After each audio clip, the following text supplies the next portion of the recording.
La idea d'aquesta ponència és donar-li importància al moment del tast. El moment del tast de vins és un dels moments més esperats per qualsevol enoturista. Jo no només ho he enfocat a cellers, tot i que evidentment pels cellers és un moment molt important, perquè pot acabar en venda, però també pot passar en una viniteca o també podem trobar-nos, en el cas d'una destinació turística, amb aquesta experiència del tast de vins.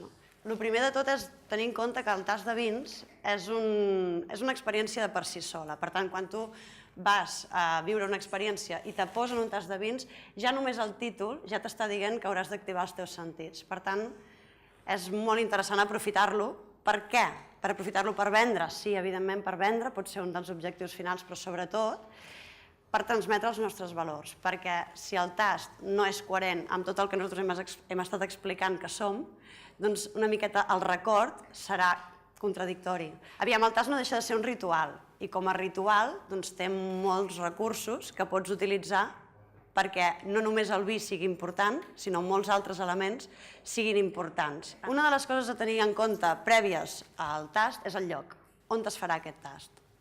El lloc ens diu moltes coses i el lloc, a més, ens marca la dinàmica del tast. Un lloc seria ideal, un lloc on tu puguis experimentar, del lloc en si en puguis treure una experiència. Si te'n vas a la vinya, doncs només el paisatge i les vinyes t'estàs visquent el que el vinyater viu dia a dia quan va preparant aquest vi al llarg de l'any, no?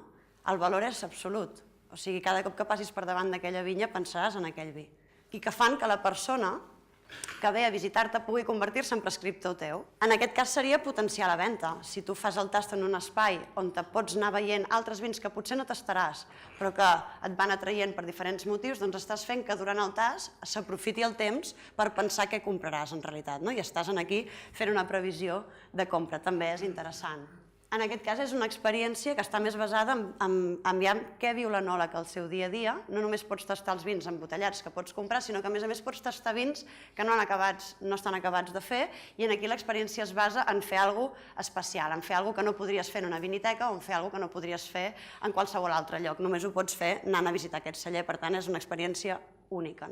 En aquest cas és una sala de pedra, és una altra idea, és a dir, el vi, sempre que es parla de la temperatura ambient, es parla de la temperatura ambient d'un celler, i aquesta temperatura ambient és la temperatura que tens, per exemple, en aquestes bòvedes de pedra que poden conservar aquesta fredor, que és la fredor ideal per envellir el vi, també és la fredor ideal per prendre'l, per tant és un lloc ideal per fer un tast.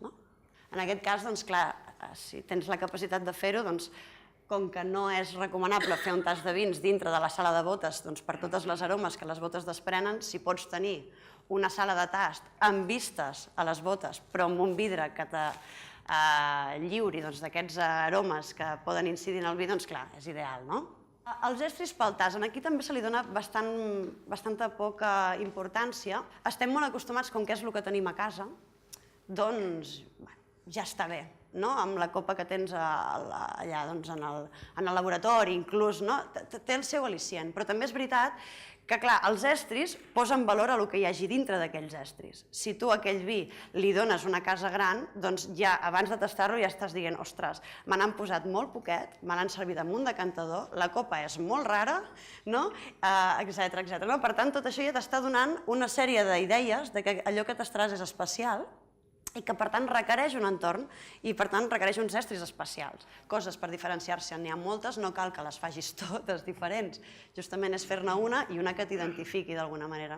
L'altra cosa molt important és la persona, però jo crec que en aquest cas és molt important tenir clar un concepte, i és que sigui qui sigui, ha de ser una persona que comuniqui bé, per sobre de tot. Si el propietari té els coneixements i té l'art de la comunicació, té aquest do, doncs llavors no hi ha discussió, és la persona ideal. Però, en cap cas, tenir pensada quina serà la persona, no en funció d'aquestes virtuts, d'aquestes habilitats, sinó en funció del seu càrrec o en funció de la seva posició. Després hi ha la dinàmica. Està clar que la gent, quan tasta, va a passar-s'ho bé, va anar a tastar vins. Per tant, és un moment de diversió. Aquest moment de diversió es pot fer de moltes maneres. En aquell cas seria una cosa distesa, tu li dones el vi, li deixes un espai, li dones, diguéssim, unes vistes i li dius, endavant, tens mitja hora. No cal tampoc fer pedagogia tota l'estona. Hi ha l'altra, que és l'opció, diguéssim, que es fa servir, suposo, més sovint, que és el petit comitè, on hi ha tot un aprenentatge i un tet-a-tet. I després hi ha altres idees, com per exemple com és preparar un joc. Si tu tens grups molt nombrosos, no pots fer aquest tet-a-tet o no pots estar sempre parells, tampoc tens l'espai distès o tampoc vols que sigui una qüestió d'anar-se'n a fer una copa per les vinyes. Pots preparar dinàmiques que les persones seguiran. El relat, però el relat està clar que és molt important, perquè un vi, sobretot per a algú que no és entès en vins, és molt semblant al vi del costat. Si tu no li aportes un relat, per ell allò només serà aquell vi negre d'aquest preu que es troba en aquell lloc per comprar. Si en canvi en aquest vi li aportes un relat, aquell vi està guanyant una força que l'està traient de totes les estanteries de vins amb una història al darrere. I bé, aquí arribem al moment del vi bandera, és un dels meus temes preferits. Quan pensem en un vi bandera, jo per definir-lo, crec que diria que un vi bandera és un vi de desig, és un vi que suscita molt de desig, que el voldries tenir, no sempre el pots tenir, però que tu el voldries tenir, tothom el voldria tenir.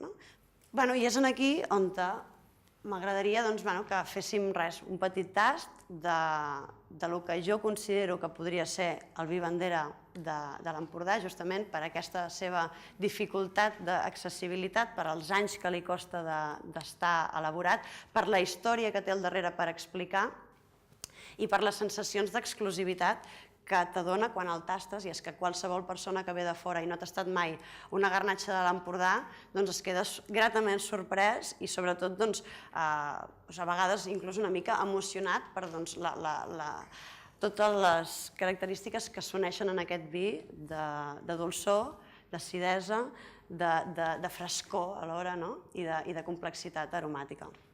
I continuem.